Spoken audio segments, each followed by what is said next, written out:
بليز شوفوا معي هالمنظر.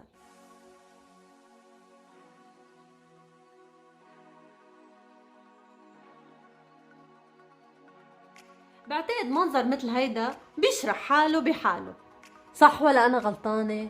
اليوم رح نعمل وصفة الدينش بطريقة جدا سهلة وبسيطة، مش رح تاخد معكم وقت أبدا، وبوعدكم رح تطلع طعمته بتجنن. وصفة الدينش مضمونة 100%، وإذا زبطت معي أكيد بتزبط معكم. أنا ربا. ما تنسوا تعملوا سبسكرايب وتفعلوا زر الجرس بهيدي الطريقة منشان يوصلكن إشعارات بكل الفيديوهات الجديدة. يلا خلينا نبلش. رح نبتدي بحشوة الدينش.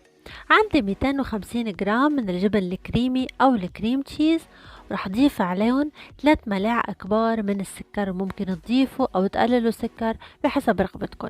وعليهم رح أحط صفار بيضة وحدة منشان تتماسك الجبنة عندي داخل الفرن. ممكن تضيفوا نصف ملعقة صغيرة من برش ليمون الحامض، بس هيدا الشي اختياري. بواسطة المضرب الشبكي رح أخلط كل المكونات مع بعض بهيدا الشكل منشان تتمازج وتتماسك مع بعض، لبالآخر أحصل على مزيج جبن ناعم ومتماسك بهيدي الطريقة. أنا عم بستعمل بوف بيستري جاهزة. طبعا مين فاضي يقعد يعمل بوف بيستري بالبيت؟ هيدي وزنها 370 جرام. أنا بحب استعمل هيدا النوع من البوف بيستري يلي بيكون ممدود وجاهز، لأنه بيوفر علي وقت وجهد، وبنفس الوقت البوف بيستري بتستوي بشكل متساوية بقلب الفرن. أنا اليوم رح أحضر 4 أنواع من الدينش، ورح أقطع البوف بيستري إلى 8 مربعات، وحاول إلى قد المستطاع أنه يكونوا المربعات متساويين وقد بعض. رح أقطع المربعات بواسطة السكين مثل ما شايفين قدامكم. ورح نبتدي بأول نوع يلي هو دينش الفراولة. رح نعمل هيدي الدينش على طريقة دولاب الهواء أو البنويل. بواسطة سكين عم بقطع كل زاوية بهيدا الشكل، وحاول انه ما اقطع الزاوية للآخر، وخلي ال4 زوايا متصلين بالنص. ومثل ما شايفين قدامكم رح اطوي الجانب الايمن من كل مثلث بهيدي الطريقة، واجمع ال4 اطراف بالنص. ورح اوضع بالنص حوالي تقريبا مقدار ملعقة كبيرة من خليط الجبن، وهون رح اوضع حب من الفراولة بالنصف، وهيك صارت جاهزة عنا. وهلأ رح نحضر الدينش التقليدي يلي انا حبيت زينه بشوي من اللوز. مربع البوف بيستري اللي حضرناه مع بعض رح اطوي ال4 اطراف بهيدي الطريقة منشان يصير عندي بالنصف مساحة واسعة فاضية.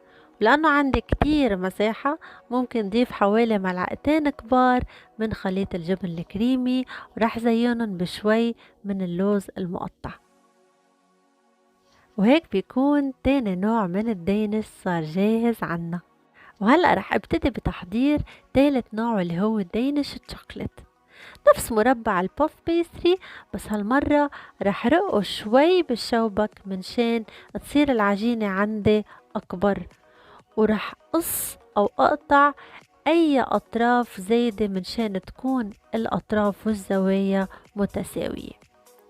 بواسطة سكين وعلى أطراف المربع رح أقطع العجينة بهيدي الطريقة، ورح أوضع ملعقة كبيرة من الجبن الكريمي رح مدها بوسط العجينة بهيدا الشكل.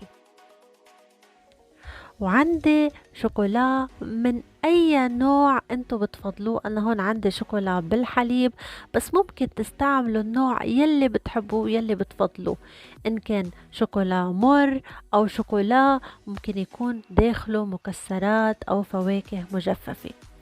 وانا عم حاول سكر العجين بهيدي الطريقة منشان يكون عندي عجينة محكمة الاغلاق وشكلها كتير حلو. إلى حد ما حاولوا قد ما بتقدروا انكم العجينة تسكروها بطريقة محكمة منشان الشوكولا ما يصوح ويطلع لبرا وقت الخبز. وهيك صار تالت نوع جاهز. واخيرا الدينش بالتوت البري.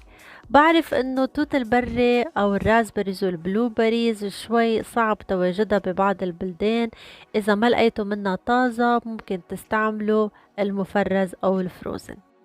عم بقطع مربع البوف بيستري بهيدي الطريقة الى شرائح عريضة شوي، ورح الزق كل شريحة بالتانية. السبب انه بدي يكون عندي مثل شريط عريض واقدر لفه على بعضه بهيدي الطريقة يلي رح تشوفوها هلأ بعد شوي امامكم. رح اخد اول طرف من العجين ولفه على بعضه بهيدا الشكل، وارجع اخد اخر طرف والزقه شوي على الطاولة ولف العجينة على بعضها بهيدي الطريقة منشان اقدر احصل على هيدا الشكل الحلو والمرتب. خلوا العجينة تكون مرتاحة، ما كثير تشدوا العجين، نحن بده يكون عنا الشكل تقريبا بيشبه الوردة. ورح ألزق العجين ببعضه ليكون حفرة ويكون في عندي مكان لأوضع حشوة الجبن الكريمي. وهون عندي التوت البري الأحمر أو الرازبريز، وعندي شوي من التوت الأزرق أو البلوبريز رح أوضعهم بالوسط، وهيك بيكون آخر نوع من الدينش صار جاهز عنا. ليكو شكلهم شو حلو. وقبل ما ادخل الدينش على الفرن بدي ادهن اطرافهم بشي اسمه اجوش، يلي هو عبارة عن صفار بيضة مخفوق مع شوي من الحليب، وادهن اطراف الدينش بهيدي الطريقة ليعطيني لون ذهبي رائع. رح نوضع الدينش بقلب فرن محمى مسبقا على درجة حرارة 200 مئوية أو 400 درجة فرنهايت، ورح ياخدوا وقت بين 18 إلى 20 دقيقة بحسب الفرن تبعكن. وأول ما تشوفوا إنه الدينش بلشت أطرافه تتحمر وتصير لون ذهبي يعني صاروا جاهزين. بعد مرور 20 دقيقة ليكو هالنتيجة الرائعة. يعني فعلا ما بعتقد إنه في وصفة دينش أسهل من هيك، وطعمتها ولا أطيب، ورح تعرفوا شو قصدي لما رح تجربوها بنفسكم. وأنا برجع بشوفكن بفيديو جديد.